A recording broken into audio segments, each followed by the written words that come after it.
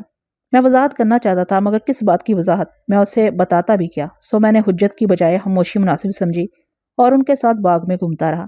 جیسا کہ گیتی نے بتایا تھا، حویلی کے عقب میں ذرا فاصلے پر سرخ پتھر سے کٹی ہوئی جالیوں کے اندر نہانے کا تالاب بنا ہوا تھا، بالکل انگلش طرز کا۔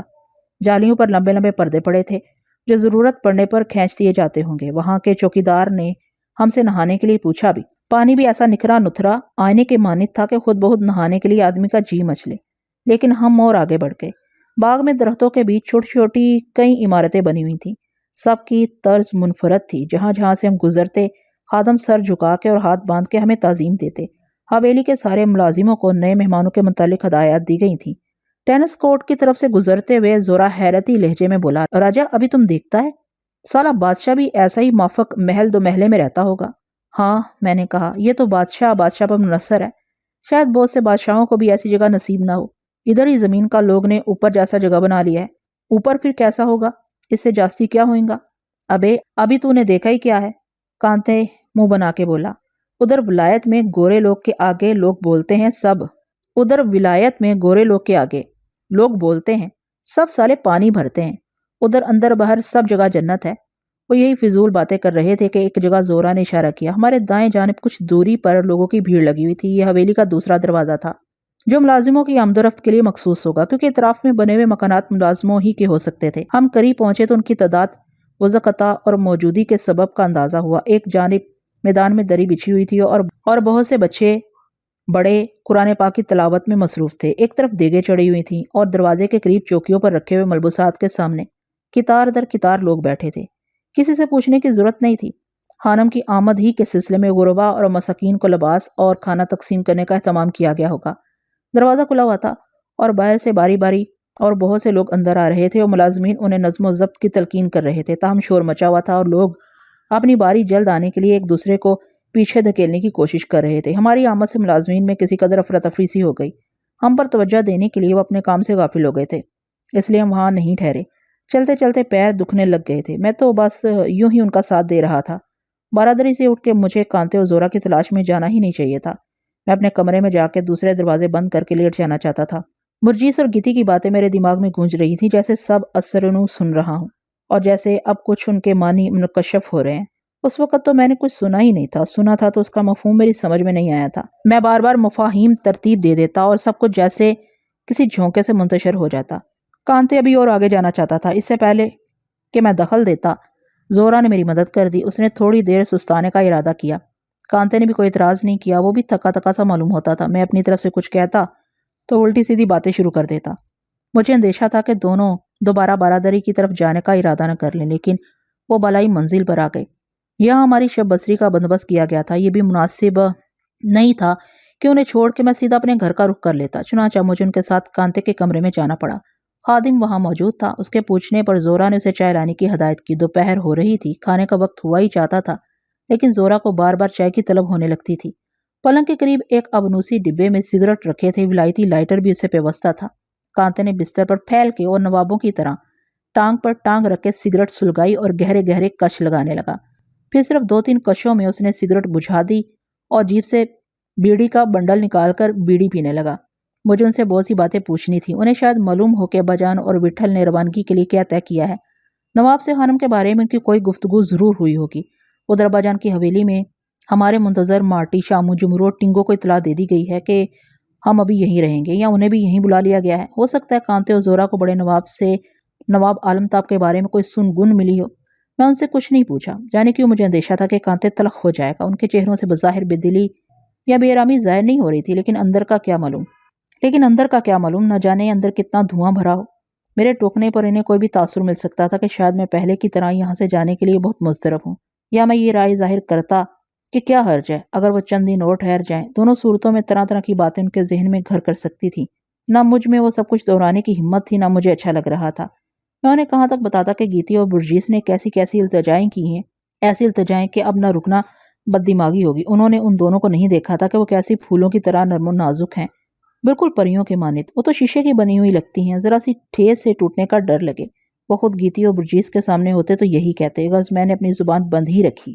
گیتی اور برجیس نے وہ سب کچھ میرے اعتماد میں کہا تھا، صرف مجھ سے۔ مجھے وہ خود تک ہی محدود رکھنا چاہیے تھا۔ تھوڑی دیر میں خادم چائے لے کر آیا تھا، میں نے بھی پی۔ وہ خاموش نہیں بیٹھ سکتے تھے۔ زورا اڈے کی باتیں کرنے لگا کہ ادھر حیدرآباد میں اڈا گیری ایسی مشکل بات نہیں ہے، ورنہ آقا جیسا آدمی اوپر نہ آتا۔ آقا میں بل کمتی نہیں تھا، بس سالہ کھوپڑی کا الٹا تھا۔ کانتے بولا، نظر کا بھی تھوڑا گرا ہوا تھا۔ 1-2 پھیروں میں ہی سونگ لینا چاہیے تھا کہ سامنے کون ہے۔ استاد تو جان کے سالے کو گھمائی دیتا رہا۔ ادھر لوگ بھی کم نہیں تھے، استاد کو ان کو بھی تو کچھ بولنا تھا۔ زورا نے بے اختیار سینے پر ہاتھ رکھ لیا اور بلکتے لہجے میں بولا، قسم سے کانتے بھائی، ابھی اپن کا جی کرتا ہے پوری عمر بس استاد کے چرن میں کاٹ دے۔ وہ کانتے سے التجا کرنے لگا کہ اگر وہ سفارش کر دے تو شاید وٹھل اسے اپنے ساتھ رکھنے پر تیار ہو جائے۔ کانتے نے وعدہ کیا کہ وہ موقع دے کر وٹھل سے بات کرے گا۔ اڈے کی باتیں کرتے کرتے بھورے دادا کا ذکر آ گیا۔ زورا کہنے لگا، اپن کو شک لگتا ہے کہ بھورے دادا سے اس عمر میں اڈا اٹھایا جا سکے گا، مگر کانتے کا خیال زیادہ درست معلوم ہوتا تھا کہ اب بہت دنوں تک اڈے پر تبدیلی نہیں آئے گی، کوئی آقا نمودار نہیں ہوگا، اور اس عرصے میں بھورے دادا اڈے کے لیے مناسب آدمی تیار کر لے گا۔ کالے دادا کے ذکر پر دونوں ہنسنے لگے۔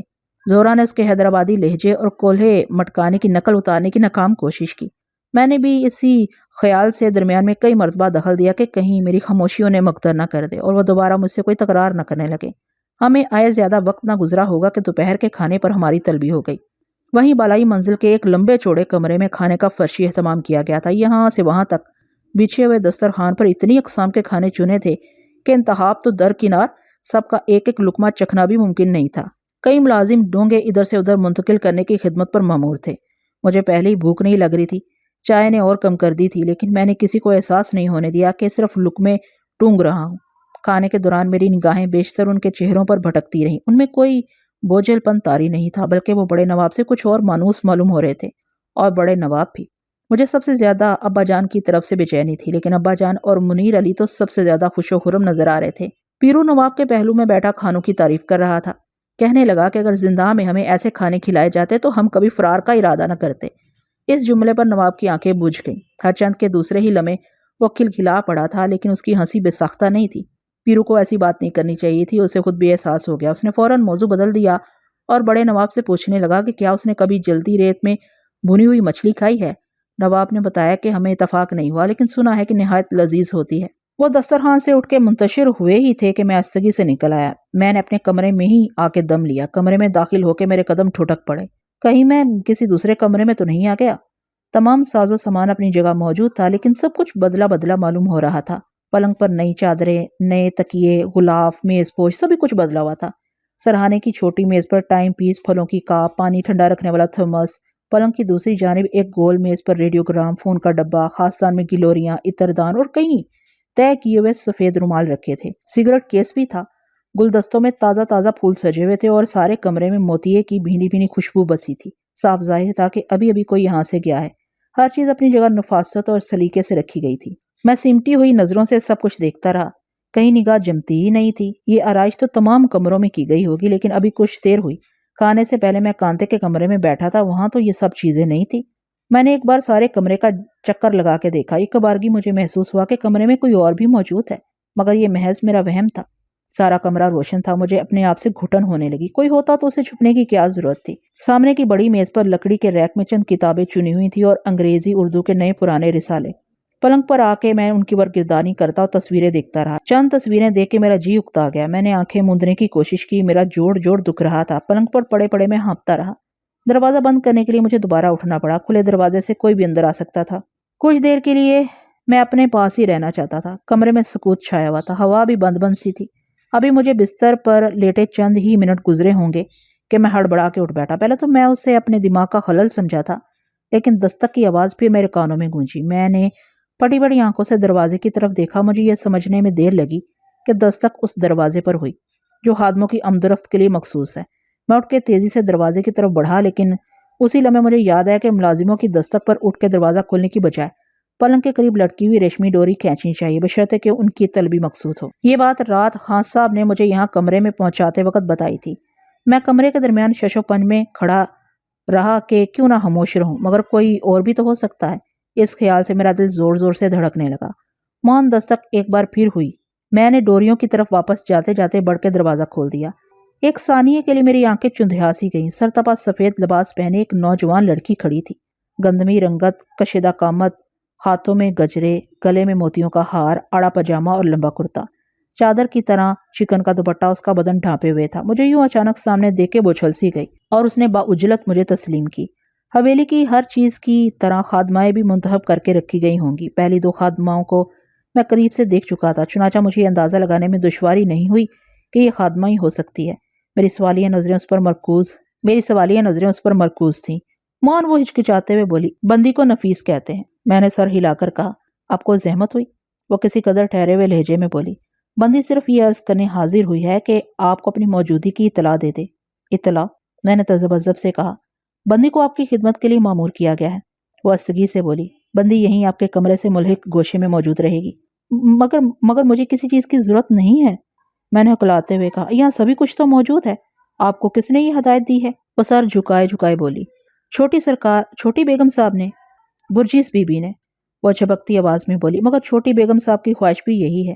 میں نے گہری سانس لی۔ ان سے میرا آداب کہیے گا اور بہت بہت شکریہ، اور ان سے کہیے گا کہ کسی چیز کی ضرورت ہوئی تو میں خود بھی آ سکتا ہوں۔ ویسے بھی یہاں ملازموں کی کمی نہیں ہے، بہتر ہے کہ آپ نیچے زنان خانے میں واپس چلی جائیں۔ اس نے نگاہیں اٹھا کے بیچارگی سے میری طرف دیکھا اور کھڑی رہی۔ اس کا چہرہ تمتمانے لگا تھا۔ مجھے بھی اس کے سامنے سے اس طرح ہٹ جانا ٹھیک معلوم نہیں ہو رہا تھا۔ میں بھی کھڑا رہا۔ وہ لاکھ خادمہ صحیح، آدمی کی اپنی حیثیت بھی تو ہوتی ہے۔ اس کے سراپا میں بڑا وقار تھا۔ بندی کو جناب کی خدمت سے بہت خوشی ہوگی، بندی کے لیے یہ عزت ہے۔ اتنی دیر تک کھڑی ہوئی وہ شاید یہی لفظ سوچ رہی تھی۔ مگر کس لیے؟ میں نے بدحواسی سے کہا، خواہ مہا آپ کا وقت ضائع ہوگا۔ اسے تم کہہ کر مخاطب کرنے کو میرا جی نہیں چاہا۔ چند لمحے وہ گمسم رہی، پھر اس نے چونکنے کے انداز میں مجھے اداب کیا، الٹے قدموں واپس ہونے لگی۔ مجھے اچھا نہیں لگا۔ وہ بہت مایوس دکھائی دے رہی تھی۔ میں نے دروازہ بند نہیں کیا۔ وہ چند ہی قدم گئی ہوگی کہ میں نے ٹھہرنے کے لیے کہا۔ اس کا بدن لہرا سا گیا۔ اندر آ جائیے۔ میری آواز جھرجھرا رہی تھی۔ وہ جھجکتی ہوئی اندر آ گئی۔ میں نے اسے بیٹھ جانے کو کہا، لیکن وہ کھڑی رہی۔ میں نے دوبارہ کہا، تب اس کے سراپا میں جنبش نہیں ہوئی، تاہم وہ لرزتی ہوئی سی آواز میں بولی، بندی حکم کی منتظر ہے، بیٹھ جائیے۔ میرے لہجے میں غالباً کسی حد تک حکم شامل تھا۔ اس نے گھبرا کے ادھر ادھر دیکھا اور قریب رکھی ہوئی کرسی کے کنارے بیٹھ کے۔ اس کا گندمی رنگ سفید ہو گیا تھا۔ یہ حالت دیکھ کے میں بھول گیا کہ میں نے اسے اندر آنے کے لیے کیوں کہا تھا۔ برجیس اور گیتی کے بارے میں کچھ معلوم کرنے کے لیے یا نواب عالمتاب کے متعلق کچھ جاننے کے لیے؟ مگر میں اسے کس طرح پوچھوں؟ زبان سے کہیں کوئی نامناسب لفظ نہ نکل جائے۔ برجیس اور گیتی کی خادمہ سے ان کے سلسلے میں کچھ معلوم کرنا نزیبا تھا، اور وہ چھوٹے نواب و خانم کے بارے میں کتنا بتا سکتی تھی۔ لیکن میں نے اسے روکا تھا تو اب کوئی اور بات تو کرنی ہی تھی۔ میں نے دبے لہجے میں اسے نواب عالمتاب کے بارے میں پوچھا۔ سنا ہے، خدائے پاک کا شکر ہے، مگر بندی کو، وہ کہتے کہتے رک گئی۔ آپ کو زیادہ علم نہیں ہے؟ جی، وہ دھیمی آواز میں بولی۔ ہر کسی کو اس طرف جانے کی اجازت نہیں ہے۔ سب خیریت تو ہے نا؟ جی ہاں، وہ چرمراتے ہوئے بولی۔ خدا نے چاہو تو سب ٹھیک ہی ہوگا۔ اب جس بی بی کی، میرا مطلب ہے بقول آپ کے، آپ دونوں میں کس کی خدمت پر مامور ہیں؟ دونوں کی۔ ایک دم میرے جی میں آئی پوچھوں کہ اسے دونوں میں سے کون زیادہ پسند ہے، مگر میری زبان بہکتے بہکتے رہ گئی۔ بہتر یہی تھا کہ میں اسے واپس چلی جانے دوں۔ آخر وہ گیتی اور برجیس کی خادمہ ہے۔ میرا ایک ایک لفظ انہیں منتقل کر دے گی اور نہ جانے کس انداز میں بیان کرے، لیکن اندر بلا کے کچھ کہے بغیر اسے واپس کر دینا اور یوں خاموش بیٹھے رہنا، دونوں باتیں عجیب تھیں۔ اس کے جھکے ہوئے سر کے باعث مجھے کم سے کم اس کا چہرہ ٹٹولنے کی آسانی تھی۔ مجھ پر ایک ایک لمحہ بھاری گزر رہا تھا۔ اس کا بھی یہی حال معلوم ہوتا تھا۔ اب یہاں حویلی میں کب سے ہیں؟ کچھ اور سمجھ میں نہیں آیا تو میں نے پوچھا۔ وہ اڑی اڑی آواز میں بولی، بندی نے دوسرا گھر نہیں دیکھا۔ یعنی آپ نے بس یہی دنیا دیکھی ہے؟ بندی کی یہی دنیا جنت ہے۔ واقعی یہ جگہ بہت خوبصورت ہے، جنت نظیر ہے۔ بندی کا خیال ہے کہ مناظر اور عمارتوں سے زیادہ جنت کی دلکشی کا باعث اس کے نیک مکی ہوں گے۔ وہ زیر لبی سے بولی، بے شک یقیناً۔ میں نے تعجب سے کہا، مگر تعجب کی کیا بات تھی؟ گیتی اور برجیس کی خادمہ کا لب و لہجہ بھی کم و بیش انہی جیسا ہونا چاہیے تھا۔ کبھی میں نے سنا تھا کہ ملازم اپنے آقاؤں سے پہچانے جاتے ہیں، گو یہی بات آقاؤں پر بھی تو صادق آتی ہوگی۔ معلوم ہوتا تھا کہ وہ گیتی اور برجیس کی کچھ زیادہ ہی مقرب تھی۔ انہوں نے اپنی خاصی خادمہ کو بھیجا بھی ہوگا۔ اس کا جواب سن کے میری جستجو بڑھ گئی، لیکن مجھے اس کے سامنے بے سوچے سمجھے زبان نہیں کھلنی چاہیے تھی۔ میں سوچتا ہی رہ گیا۔ ذہن میں نہ جانے کتنے سوال گردش کر رہے تھے، لیکن کوئی موضوع نہیں لگتا تھا۔ شاید میں اسے ایسے ہی جانے کی اجازت دے دیتا، کیونکہ خاموشی نہایت ناروا تھی، لیکن موہن میرے ذہن میں آیا کہ اسے کمرے میں بلانے کے جواز کے طور پر کیوں نہ اسے کوئی فرمائش کروں۔ فرمائش کتابوں سے بہتر نہیں ہو سکتی تھی۔ میں نے اس سے کہا کہ کیا حیدرآباد کی تاریخ پر کچھ کتابیں فراہم کی جا سکتی ہیں؟ اس کے لبوں پر پہلی بار مسکراہٹ کھلی اور وہ سر اٹھا کے مستعد آواز میں بولی، بندی کا علم محدود ہے، لیکن اسے کتب خانے کی کچھ شدھ بدھ ہے۔ وہاں کتابوں کا ایک بڑا ذخیرہ ہے۔ اس موضوع پر بھی ضرور کتابیں ہوں گی، بلکہ اس موضوع پر تو وافر ہوں گی۔ کیوں نہ جناب زحمت فرما کے ایک بار کتب خانہ ملاحظہ فرما لیں؟ مجھے خیال آیا اسے کہوں کہ وہ اس انداز میں مجھے مخاطب نہ کرے، لیکن میں نے بیچ میں دخل نہیں دیا۔ اس کے لہجے میں سنجیدگی کے باوجود ایک ہیجان بھی تھا، سبھی کچھ ایک سانس میں کہہ دینے کی بےتابی۔ اور روانی سے کتب خانے کے متعلق مجھے بتاتی رہی کہ وہاں مطالعے کے لیے سکون کا خاص خیال رکھا گیا ہے۔ پرندوں کا شور و غل کم سے کم کرنے کی غرض سے اطراف میں اونچے درختوں اور بیلوں سے پرہیز کیا گیا ہے۔ کتابوں کے سلسلے میں اس کی معلومات میرے لیے حیران کن تھیں۔ وہ تو بہت کچھ جانتی تھی، مثلاً فلاں کتاب بڑے نواب نے کس طرح حاصل کی، اورنگزیب کے زمانے کا لکھا ہوا قرآن شریف کا ایک محتوطہ حاصل کرنے کے لیے اس نے کیسی تگودو کی تھی۔ باتیں کرتے وقت اس کے چہرے کے رنگ بدلتے رہتے تھے، پل میں دھوپ پل میں چھاؤں۔ میں نے کتب خانے کے بارے میں اسے کریت کریت کے پوچھا تھا کہ وہ بولتی رہے۔ وہ اپنے آپ سے بے خبر سی ہو جاتی۔ میں اسے سنتا کم دیکھتا زیادہ رہا۔ وہ لائبریری کی خصوصیات کا ذکر بڑے اشتیاق سے کر رہی تھی۔ میں نے درمیان میں پوچھا، آپ کو کس موضوع سے دلچسپی ہے؟ وہ خفیف سی ہو گئی۔ بندی کو داستانیں زیادہ پسند ہیں۔ اور شاعری؟ جی ہاں، کچھ وہ بھی۔ وہ شرمگین لہجے میں بولی، مگر جناب کو کس نے بتایا؟ کسی نے نہیں، میں نے کسمساتے ہوئے کہا، خود ہی اندازہ لگایا۔ اس کی آنکھیں جھلملانے لگیں اور اس کا بدن اس طرح سمٹنے لگا جیسے اس کی کوئی چوری پکڑ لی گئی ہو۔ کیا آپ شعر کہتی ہیں؟ اس کی خاموشی پر میں نے دوبارہ پوچھا۔ اس نے سر جھکا لیا۔ بندی کیا عرض کرے، یوں ہی کوشش کرتی ہے۔ وہ رک رک کے بولی، چھوٹی بیگم صاحب اور بی بی کو بھی تو شاعری سے خاص دلچسپی ہوگی؟ میں نے چپکے سے پوچھا۔ بہت بہت زیادہ۔ چھوٹی سرکار تو بہت عمدہ شعر موضوع کرتی ہیں، کاش بندی کو اس کا عشر اشیر بھی مل جاتا۔ وہ حسرت امیز لہجے میں بولی، کیا وہ بہت اچھے شعر کہتی ہیں؟ بندی کس منہ سے تعریف کرے کہ خدا نے انہیں کیسا نوازا ہے، لیکن سب حویلی تک محدود رہتا ہے، چند قریبی لوگوں تک، خصوصاً بی بی سرکار کے سوا وہ کسی کو بھی نہیں سناتی۔ اور بی بی؟ میں نے استگی سے پوچھا۔ بی بی سرکار شعر نہیں کہتی، لیکن بلا کی سخن فہم ہے، ایسی کہ کبھی کبھی تو شک گزرتا ہے ضرور کچھ چھپاتی ہیں، لیکن یہ تو سب بیتی ہوئی باتیں ہیں۔ اچانک اس کی آواز پر غبار چھا گیا، کہنے لگی کہ ایک زمانہ تھا کہ ہر وقت یہی چرچے، یہی مشاغل رہتے تھے۔ اب کیا بات ہے؟ میں نے بے چینی سے پوچھا۔ اب تو سب کچھ اجڑ گیا ہے۔ جب سے چھوٹے سرکار نے، اس کی آواز بھر آ گئی۔ اس سے پہلے کہ اس کی آنکھوں میں امڑتے ہوئے آنسو چھلک پڑتے، میں نے بات کاٹ کے کہا، ہاں ہاں مجھے معلوم ہے۔ بہت دنوں کے بعد جناب کے آنے سے حویلی میں کئی پرانے دنوں کی جھلک نظر آئی ہے۔ ایسا معلوم ہوتا ہے کہ اب ہواؤں کا رخ بدل گیا ہے۔ جناب کے قدم بڑے مبارک ہیں، اب سب ٹھیک ہو جائے گا۔ میں نے اسے تسلی دی۔ بندی کو یقین ہے، وہ یاس بھرے لہجے میں بولی، آپ کو اس حویلی سے بہت محبت ہے۔ یہ حویلی بہت سے لوگوں کا سایہ ہے، بے شک یہاں آ کے یہی معلوم ہوتا ہے، میں نے بدبداتے ہوئے کہا۔ وہ پھر کہیں کھوسی گئی۔ چھوٹے نواب کے ذکر ہی نے اسے منتشر کیا تھا، ورنہ وہ کتنی دلچسپ اور دلنشیں باتیں کر رہی تھی۔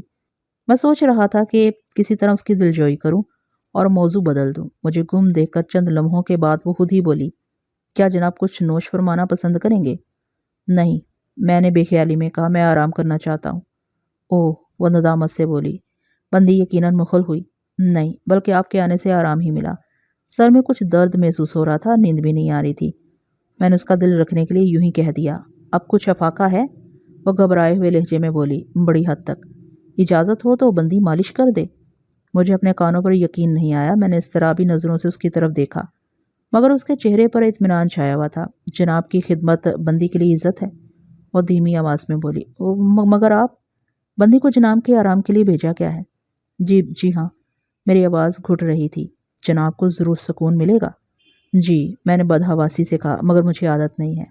اس نے دوبارہ نہیں کہا، لیکن میرے جواب سے اسے مایوسی ضرور ہوئی تھی، اس لیے اس نے اجازت طلب کی اور اپنی نشست سے اٹھ کھڑی ہوئی۔ اس کی اجازت طلبی پر میں نے جلدی سے سر ہلا دیا تھا، پھر میں اسے دیکھتا اور پکارتا ہی رہ گیا۔ ایک لحظے میں اس نے سر جھکا کے مجھے آداب کیا، دوسرے لمحے وہ کمرے میں نہیں تھی۔ اس کے جانے سے کمرہ خالی خالی ہو گیا تھا۔ میں دیر تک مسحری کے پانتی بے حس و حرکت بیٹھا رہا، دروازہ تکتا رہا۔ وہ جاتے جاتے دروازہ آہستگی سے بند کر گئی تھی۔ دیواری گھڑی کی ٹک ٹک نے کمرے میں اور سناٹا کر رکھا تھا۔ اس سے تو میں نے سردرد کا بہانہ کیا تھا، لیکن اب واقعی میرا سر چکرا رہا تھا۔ گھڑی نے 4 بجائے تو مجھے وقت کا اندازہ ہوا۔ نہ جانے کتنی بار مجھے دروازے پر دستک کا شبہ ہوا تھا، لیکن وہ دوبارہ نہیں آئی۔ اب شاید وہ کبھی نہ آئے۔ وہ میرے بارے میں کوئی اچھا تاثر لے کر نہیں گئی ہوگی۔ مجھے بات کرنا ہی کہاں آتا ہے؟ ذرا سی بات پر مجھے یہ کیا ہو جاتا ہے؟ آخر مجھے اس کی بات ماننے میں تعمل کیوں تھا؟ اس نے خود ہی تو پیشکش کی تھی۔ چند لمحوں کے لیے صحیح، مجھے اجازت دے دینی چاہیے تھی۔ کیسے دلکش اور دلنشیں انداز سے باتیں کر رہی تھی، اتنا ہی اس کے سر دبانے کے انداز میں نفاست اور دلکشی ہوگی۔ اس کے نرم ریشم جیسے ہاتھ میں نے اچھی طرح دیکھے تھے، لمبی لمبی انگلیاں، ہتھیلی اور پوروں پر مہندی لگی ہوئی۔ اس طرح اتنی دیر میں وہ مجھ سے اور مانوس ہو سکتی تھی اور مجھے بہت سی باتیں بتا سکتی تھی، جنہیں جاننے کی جستجو مجھ میں کم نہیں تھی۔ اور پھر اسے تو انہوں نے ہی بھیجا تھا جن کا کوئی لحاظ مجھے مانے ہو سکتا تھا۔ میں نے کتنی مرتبہ ارادہ کیا خادموں کو بلانے کی ڈوری کھینچ کے دیکھوں کہ وہ پھر آتی ہے یا نہیں۔ اگر وہ اب کے آ گئی تو میں اپنے آپ کو مجتمع رکھوں گا، لیکن میں نے ڈوری نہیں کھینچی، بس بستر پر پڑا اپنے آپ کو نوچتا کھسوٹتا رہا۔ کیا جب کہ اس مرتبہ وہ خود آ جائیں یا ان میں سے کوئی ایک؟ میں نے ان کی بھیجی ہوئی خادمہ کی پذیرائی نہیں کی ہے، لہٰذا وہ خود آ سکتی ہیں۔ ان کی آمد کے تصور ہی سے میرا دل دھڑکنے لگا۔ میں نے بستر سے اٹھ کے کمرے کا عام دروازہ دیکھا کہ کہیں ایسا نہ ہو ایک طرف وہ اندرونی دروازے سے داخل ہوں، دوسری طرف کانتے اور زورا وغیرہ میں سے کوئی آ جائے۔ عام دروازہ بند ہی تھا۔ سورج غروب ہونے کی وجہ سے کمرے میں روشنی بتدریج کم ہو رہی تھی۔ میں نے ایک بار یوں ہی سارے کمرے کا چکر لگایا اور کھڑکی سے باہر جھانک کے دیکھا۔ اطراف میں سکوت چھایا ہوا تھا۔ پھر میں بستر ہی پر آ گیا، کوئی نہیں آیا۔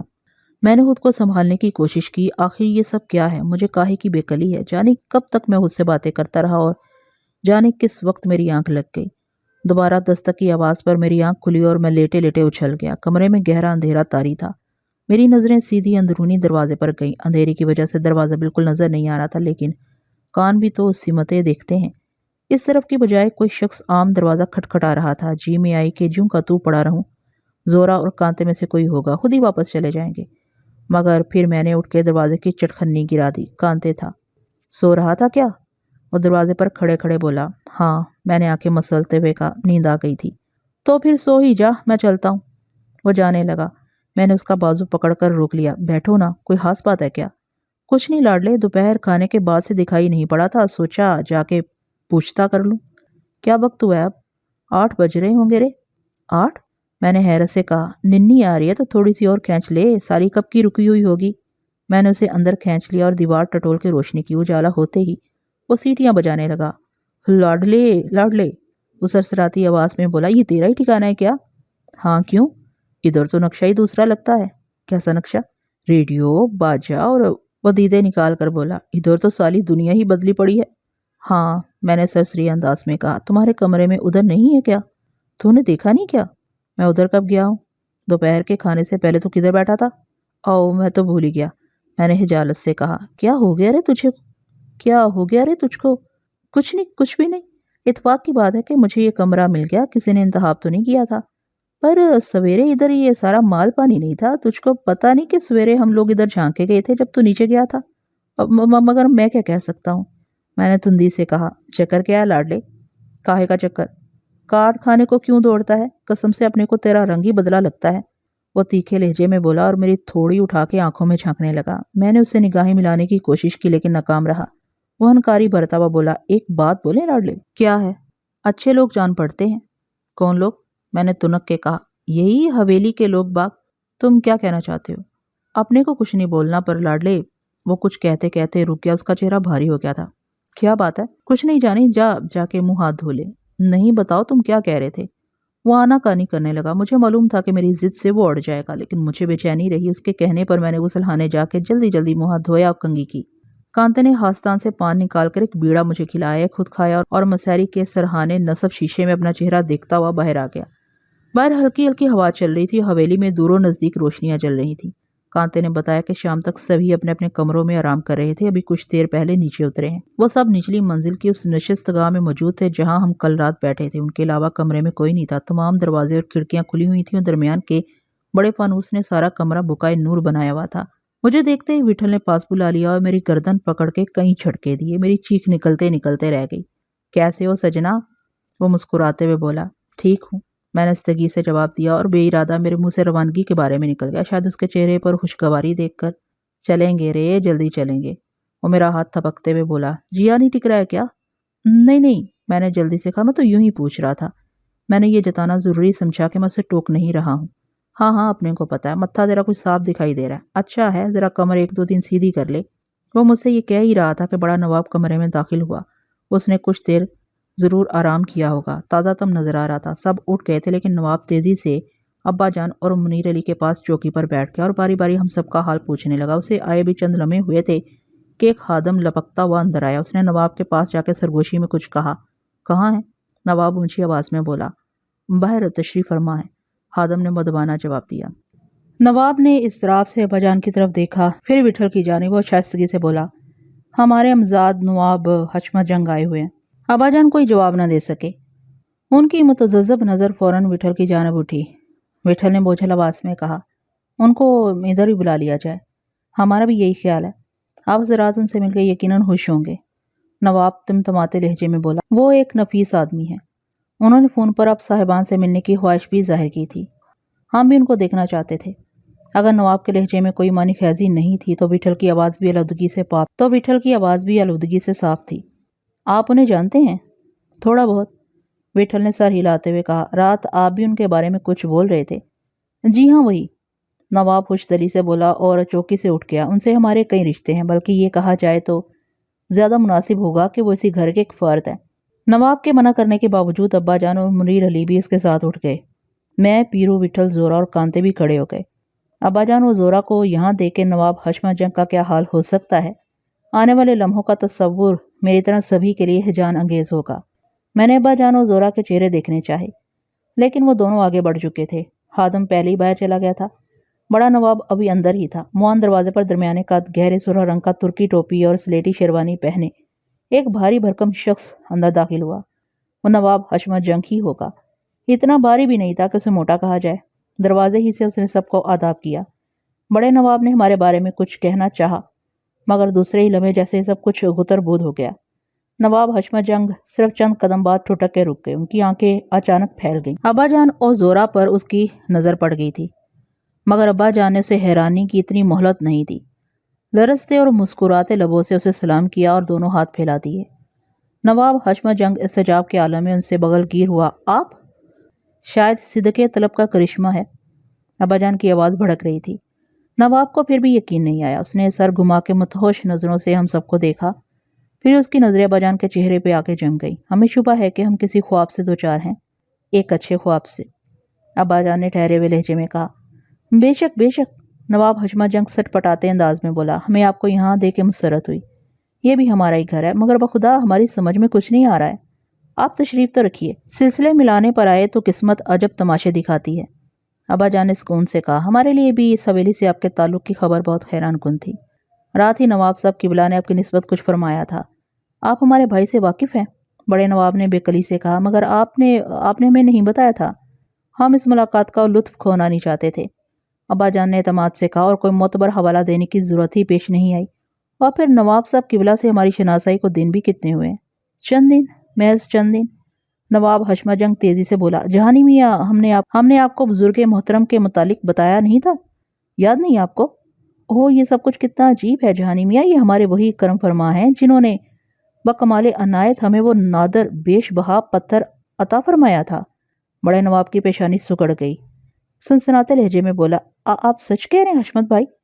ہاں ہاں، ہم نے آپ سے کہا نہیں تھا کہ ہم کسی مناسب وقت پر اپنے اجنبی بزرگ اپنے حاتم صفت محسن سے آپ کو ملوائیں گے؟ آپ ادھر اپنی پریشانیوں میں گرے ہوئے تھے، اس لیے ہم ٹھہرے رہے، مگر یہ کیسے؟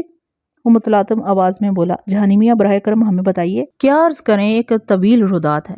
بڑے نواب نے بکھرے لہجے میں کہا۔ یوں سمجھیے حشمت بھائی، ہماری باری آ گئی تھی۔ اس بار ہمارے مہربان بزرگ کے سخاوت کے لیے ہمارے خانوادے کی باری آ گئی تھی۔ قبلہ محترم نے اگر آپ کو ایک بے نظیر ہیرے سے نوازا ہے تو ہمارے لیے سب سے بے بہا سوغات لائے ہیں۔ یقین کیجیے، ہمیں آپ سے زیادہ ملا ہے، اس کا کوئی مول نہیں ہے۔ کہیں قبلہ عالم کا تعلق بھی انہی حضرت سے تو نہیں جو عالم تاب؟ نواب حشمت جنگ کی حیرت زدہ آواز حلق میں اٹک گئی۔ بڑے نواب نے سر جھکا لیا۔ آپ کو اگر اپنے گرامی قدر نوشناساؤں کی دید سے ہمیں مشرف کرانے کا اشتیاق تھا تو ہم بھی ادھر اپنے مسیحا نفس، اپنے والے مرتبت مہمانوں سے آپ کو ملوانے کے لیے بےتاب تھے۔ نواب حشمت جنگ کا چہرہ تمتما رہا تھا، جلتی بجھتی آنکھیں۔ وہ شش و پنج کی کیفیت میں دو چار لمحوں تک ساکت کھڑا رہا۔ وٹھل، پیرو اور ہم سب بھی خاموش کھڑے، کبھی ابا جان کو دیکھ رہے تھے، کبھی بڑے نواب کو اور کبھی اس سے۔ پھر ابا جان ہی نے پہل کی۔ انہوں نے قدم آگے بڑھ کے نواب حشمت جنگ کے شانے پر ہاتھ رکھا تو اس نے دیوانہ وار انہیں گلے لگا لیا۔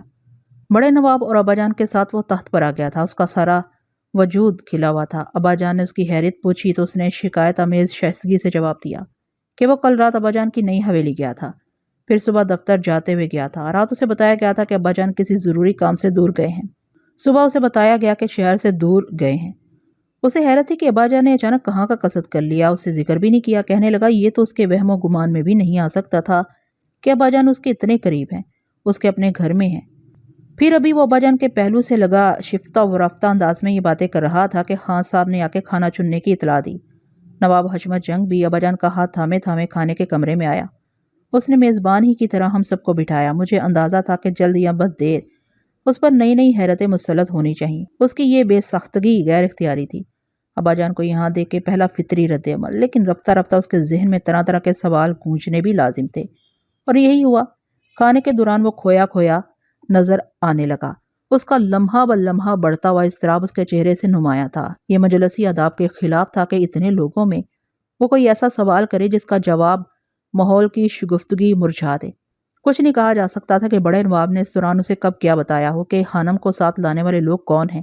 یہ تو اسے معلوم ہی ہوگا کہ خانم بازار سے کن لوگوں کے ساتھ گئی تھی جنہوں نے اس وقت شاہ کبیرہ جیسے آدمی سے بازار کا اڈا چھین لیا تھا، اور جنہوں نے بڑے اسٹیشن پر نواب عالم تاب کی گردن پر چاقو رکھ دیا تھا۔ بازار کی ایک عورت ابا جان اور ان کے ساتھ آنے والوں سے وابستہ تھی۔ یہ سب کچھ نواب حشمت جنگ کو بہت پراسرار نظر آ رہا ہوگا۔ ابا جان کا حیدرآباد کے سب سے بڑے ہوٹل میں قیام، اس کے گھر کسی تعارف کے بغیر آمد اور کسی جائز و ناجائز کام کی گزارش و سفارش کے بغیر ایک غیر معمولی ہیرے کا نذرانہ، ایک بڑی حویلی کی نقد خریداری، اور یہاں ان کے ساتھ موجود نئے لوگوں کے چہرے۔ ابا جان اور زورا کے سوا ہم میں سے کسی کو اس نے پہلے نہیں دیکھا تھا۔ خود بڑے نواب کو ابا جان اور حشمت جنگ کے تعلق، ہیرے کی سخاوت وغیرہ کی حیرت کم نہیں ہوگی، لیکن اس کی بات دوسری تھی۔ درمیان میں ایک مکمل دن گزر چکا تھا۔ اڈے پر آنے والے لوگوں اور وہاں گزرنے والے واقعات سے وہ پہلے ہی واقف تھا۔ اتنی انوکھی باتیں جاننے کے بعد اس کے خیال میں اب سب کچھ ممکن ہوگا۔ اس کی مطلوبہ ہستی خانم بہرحال حویلی میں موجود تھی، اس لیے باقی سب جوں کا تو ہی قبول کر لینا چاہیے تھا۔ خانم کی آمد کے بعد سارے سوال غیر ضروری تھے۔ ہمیں بھی وہ نادر روزگار ہیرا دیکھنے کا موقع ملا ہے۔ یقیناً اپنی مثال آپ ہے۔ ایک عرصے بعد ہم نے ایسا نفیس پتھر دیکھا ہے۔ کھانے کے دوران بڑے نواب نے کہا۔ اسے نواب حشمت جنگ کی مضطربانہ کیفیت کا کچھ احساس ہو چلا تھا۔ حشمت جنگ چند لمحے پہلے گمسم سا ہو گیا تھا۔ یہ بات اسے ٹوکنے کے مترادف تھی۔ نواب حشمت جنگ سنبھل گیا اور مچلتے لہجے میں بولا، روز بروز ہم پر اس کی قدر و قیمت منکشف ہو رہی ہے۔ ہم سے رہنا گیا تھا، سو سب سے پہلے اسے لے کے ہم اپنے بھائی جہانی میاں ہی کے پاس آئے تھے۔ یہ اسے دیکھ کے دنگ رہ گئے تھے۔ پوچھنے لگے، حشمت بھائی سچ بتائیے کہاں سے دستیاب ہوا؟ ہم نے کہا، بس ایک صحیح دے گیا، سمجھو آسمان سے بھیجا گیا ہے۔ دروازے پر سائل ہی آتے رہے ہیں، اب ایک صحیح آیا تھا۔ انہیں یقین نہیں آیا کہ کسی کو بھی نہیں آتا۔ ادھر ہم نے ریاست کے ایک جوہر شناس کو دکھایا تھا، دیر تک زاویے بدل بدل کے نظارہ کرتا رہا۔ پوچھا کس سے ملا؟ ہم نے وہی بات بتائی جو جہانی میاں کو بتائی تھی۔ انہیں بھی کیوں یقین آتا؟ چنانچہ ان کی تسلی کے لیے ہمیں بات بنانی پڑی کہ ہمارے خاندان کے قدیم مربی ایک بزرگ زمانے بعد ریاست تشریف لائے تھے۔ انہوں نے ہمارے جد سے اپنی کسی وابستگی کے اظہار میں عذرائے لطف و عنایت ہمیں عطا فرمایا ہے۔ ان کے خیال میں ہمارے سوا اب کوئی اور اس کا مستحق نہیں تھا۔ نواب حشمت جنگ نے پشیمانی کے انداز میں بجان سے کہا، ہم یہی کچھ کہہ سکتے تھے مگر انہیں دکھانا ہی غلط ہوا۔ پھر جانے ریاست کے کس صاحب ذوق نے ہم سے فرمائش کی۔ بات کنگ کوٹھی تک بھی پہنچ گئی۔ اتفاق سے ان دنوں مہاراجہ بنسی دھر بھی میسور سے آئے ہوئے ہیں۔ ان کے بارے میں مشہور ہے کہ والیان ریاست کو چھوڑ کے اگر کسی کے پاس نادر ترین ہیروں کا ذخیرہ ہے تو مہاراجہ بنسی دھر کے پاس۔ کیوں جہانی میاں؟ جی ہاں، ہیروں سے مہاراجہ کے شوق کی تو عجب عجب داستانیں مشہور ہیں۔ بڑے نواب نے متجسس لہجے میں حشمت جنگ کی تائید کی اور اباجان کو بتایا کہ بس اسے کسی اچھے ہیرے کی بھنک ملنی چاہیے۔ مہاراج کو اس وقت تک چین نہیں آتا جب تک اسے دیکھ نہ لے، اور دیکھنے کے بعد اگر کہیں اسے پسند آ جائے تو سمجھیے مہاراجہ کی نیندیں حرام ہو گئیں۔ اس مرتبہ بھی کچھ یہی ہوا۔ نواب حشمت جنگ دمکتی آواز میں بولا، مہاراجہ نہایت ذوق و شوق کے عالم میں آئے تھے۔ ہم نے ہیرا سامنے رکھ دیا۔ نہ پوچھئے کیا حال ہوا، سچ پوچھئے تو اس وقت ہمیں اس کی اصلی قدر و قیمت کا اندازہ ہوا۔ مہاراجہ کی خیرہ آنکھیں اور ان کے چہرے پر آتے جاتے رنگ دیکھ کے ہیروں کی تھوڑی بہت پہچان ہمیں بھی ہے، لیکن مہاراجہ کا تو مشغلہ یہی ہے۔ اس معاملے میں ان کی نگاہ مستند ہے۔ مہاراجہ نے بے تابانہ وہی سوال کیا۔ ہمارے جواب سے مطمئن نہیں ہوئے، جھجکتے ہوئے کہنے لگے، آپ کا کچھ اور خیال تو نہیں ہے؟ ہم نے عرض کیا، جناب والا یہ ایک تحفہ ہے۔ خاموش ہو گئے۔ کچھ توقف کے بعد بولے، کون ایسا دھنی تھا جس نے آپ کو یہ انمول چیز بھیٹ کی ہے؟ ہمیں بتائیے، شاید ہم بھی جانتے ہوں۔ آپ کے والد گرامی کے بیشتر اعزاء و احباب سے ہمیں نیاز حاصل ہے۔ ہم نے جواب دیا، ایک زمانے بعد وہ ریاست تشریف لائے۔ والد محترم کے حوالے کے بغیر ہمارے لیے بھی وہ اجنبی ہی تھے۔ ان کا تعلق ریاست سے نہیں، شمالی ہندوستان سے ہے۔ مہاراجہ سے اور لطف لینے کے لیے ہم نے کہا، گمان ہے ان کے پاس اور بھی نادر پتھر ہوں گے۔ سر ہلانے لگے اور فرمایا، کیا ان سے ہماری ملاقات ممکن ہے؟ جواب میں ہمارے تامل اور تذبذب سے وہ اور بے قرار ہو گئے۔ بولے برے صغیر اور کسی حد تک یورپ میں بھی شاید ہیروں کا کوئی بڑا پارک رہ گیا ہو جس سے ہم واقف نہ ہوں۔ مہاراجہ غلط نہیں کہہ رہے تھے۔ ہم نے عرض کیا، ہم اپنے بزرگ کو ملاقات کی خواہش ضرور منتقل کر دیں گے۔ ہر چند کے وہ ایک گوشہ نشین شخص ہیں، انہیں حیدرآباد سے جانے کی بھی جلدی ہے۔ اگر قیام طویل ہوا تو اب، ورنہ دوبارہ واپسی پر انشاءاللہ۔ فرمایا، ہم اسے عزت افزائی سمجھیں گے۔ گویا آپ نے مہاراجہ کی آتش شوق اور بھڑکا دی ہے۔ بڑے نواب نے مسکراتے ہوئے کہا، ان کی حالت دیدنی تھی۔ بعد میں احساس بھی ہوا کہ ہمیں صاف منع کر دینا چاہیے تھا، ہم کوئی بھی عذر کر دیتے۔ مہاراجہ کی حالت بیچارگی کی سی تھی، اور بخدا حویلی کی کسی اور چیز میں وہ ایسی رغبت ظاہر کرتے تو ہم ان کی نظر کر دیتے۔ ہم تو گھبرانے لگے تھے کہ مہاراجہ ہم سے زیادہ تفصیلات نہ پوچھنے لگے۔ ہم انہیں کیا بتا پائیں گے، کیونکہ اس سے زیادہ ہم خود کتنا جانتے ہیں، ہم ان سے کیا عرض کریں گے۔ ابھی تو خود ہم پر ایک طلسم حیرت طاری ہے۔ ہم اپنے اس بزرگ کی اس نوازش کی ہزار تشریحیں کرتے ہیں اور اس نتیجے پر پہنچتے ہیں کہ یہ ضرور ہماری کوئی آزمائش ہے۔ ہم اس بے کراں بے پناہ شفقت و محبت کے متحمل بھی ہو سکیں گے کہ نہیں؟ نواب حشمت جنگ کے لہجے میں معذرت اور تشکر کے علاوہ تشویش بھی شامل تھی۔ وہ بڑے نواب سے پوچھنے لگا، جہانی میاں آپ ہی بتائیے، اگر مہاراجہ واقعی ادھر ادھر کے سوال کرنے لگتے قبلہ عالم سے، اس کا اشارہ اباجان کی طرف تھا، کوئی بات کیے بغیر، کچھ جانے بغیر، ہم واضح طور پر کیا کہہ سکتے تھے؟